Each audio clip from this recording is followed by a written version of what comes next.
Amanda Winters was 22, a college junior studying early childhood education.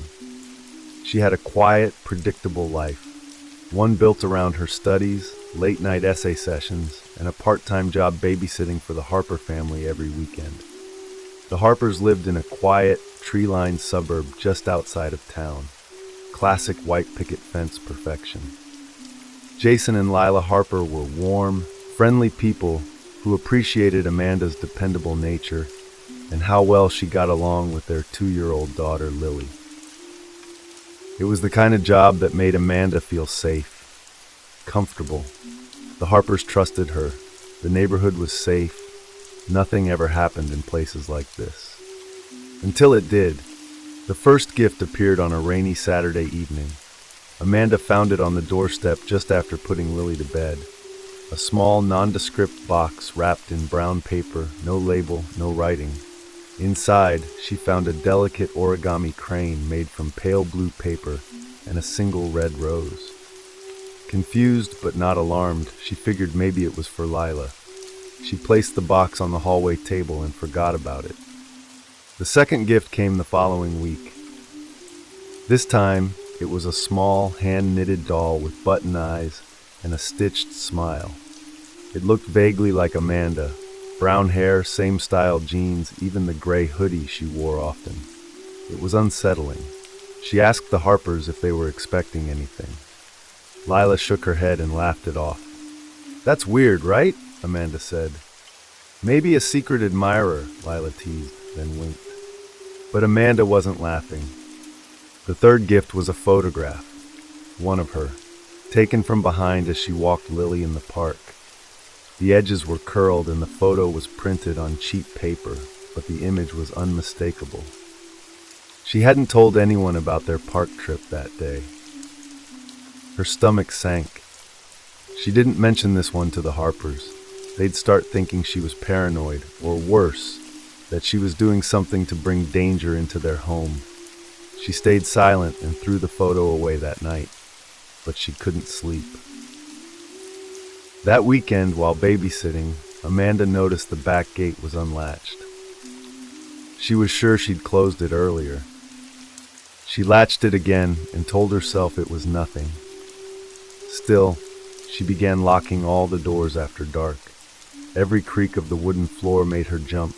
Every gust of wind against the windows seemed louder. That night, she brought Lily into the master bedroom with her and locked the door. It didn't help. At 3:17 a.m., Amanda woke with a jolt. She didn't know why at first. The house was silent. Lily was asleep beside her, thumb in mouth, breathing softly. Then Amanda heard it. A long, slow exhale, not hers, not Lily's, a breath from somewhere in the room. She held her breath. It was so quiet now she could hear the blood rushing in her ears. Her eyes adjusted to the darkness, and then she saw it, movement near the edge of the closet door. It had been open when she put Lily to bed. Now it was almost closed. Almost. Amanda stared at the crack in the door. Something moved behind it. She grabbed Lily, wrapped the child in a blanket, and sprinted to the bathroom, locking the door behind her. She didn't scream. She couldn't. She was too terrified. Her hands shook as she dialed 911. She whispered her name, the address. The operator kept asking questions. Amanda couldn't answer. She was listening, for footsteps, for a voice, for breathing. And then she heard it. A knock. Not on the bathroom door, not on the bedroom door. From inside the closet. As if someone was knocking slowly, deliberately from within. The police arrived 10 minutes later, 10 minutes that stretched into eternity. They found nothing. No signs of forced entry. The closet was empty. The back door was unlocked, but not broken. Nothing was stolen. Amanda was pale, shaking, and hysterical. Lila and Jason apologized, profusely. They said they believed her. But something had changed. Amanda was no longer just the babysitter. She was now the girl who had brought fear into their home. She stopped working for them a week later. Lila said they'd be out of town for a while. visiting relatives. Amanda didn't blame them. She started locking all her windows at home, changed her routine, even started carrying pepper spray. But the gifts didn't stop. A hairbrush, one exactly like the one she kept on her nightstand, but it wasn't hers. It had strands of long brown hair in it. She kept it in a bag and took it to the police. They said there wasn't enough evidence. 2 days later, she found writing on her bathroom mirror. "I watched you sleep." She hadn't heard anyone break in. No windows were open. Her door had been locked. She started sleeping with a knife under her pillow. Her friends urged her to get out of town, stay with family. But Amanda had no one. And then everything stopped. For 3 weeks, nothing happened. No gifts, no notes, no knocks. She started to believe it was over. That's when she received the envelope. No return address. Inside, a photo of her sleeping, taken from above. The timestamp on the photo was from the previous night. That's when Amanda realized the stalker was back and closer than ever. She called the police again. This time, they took her seriously. A detective came to speak with her, took the photo, asked for every detail. Amanda showed them the gifts she'd kept, the notes, the mirror. They promised to look into it. But Amanda knew they wouldn't find him, not unless he wanted to be found. The next night, she installed motion sensors and a camera at her apartment door. At 3:03 a.m., she was woken up by the chime of the sensor. She checked the monitor, nothing.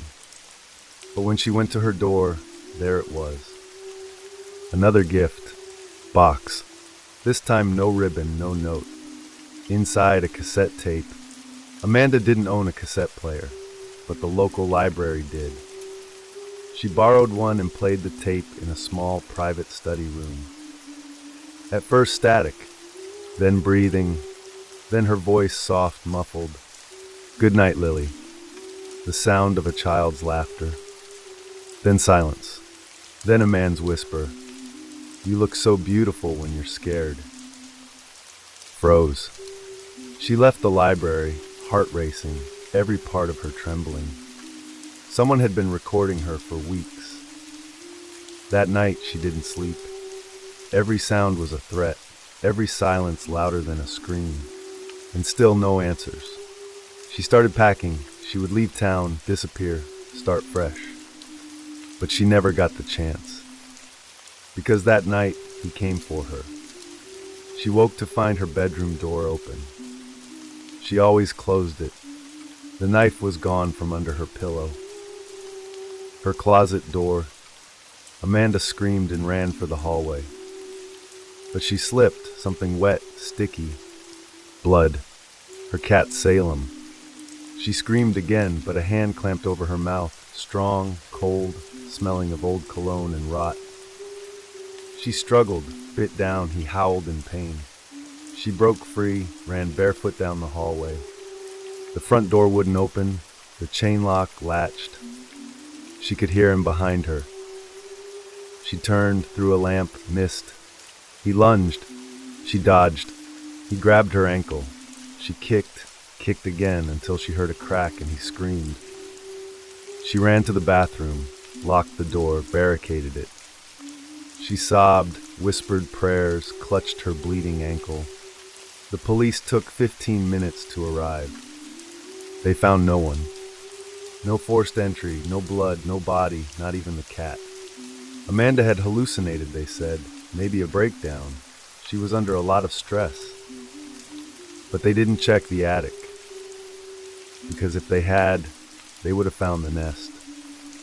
The sleeping bag, the food wrappers, the dozens of photographs, the dolls, and the hole cut into the ceiling above Amanda's bedroom. He had been living in the attic, watching her, waiting. Amanda moved that same night. She changed her name, left school, went off-grid. But sometimes when she sleeps, she dreams of breathing, close, warm, just above her. She wakes in a cold sweat, heart racing, and always checks the ceiling first. Because monsters don't live under the bed. They live above you, and sometimes they nearly get away. If this story sent shivers down your spine, don't forget to subscribe for more chilling tales that lurk just beyond the edge of reality. And remember, it's not the creak in the floor or the whisper in the dark that should scare you most. It's the silence. Because by the time you hear them, it's already too late.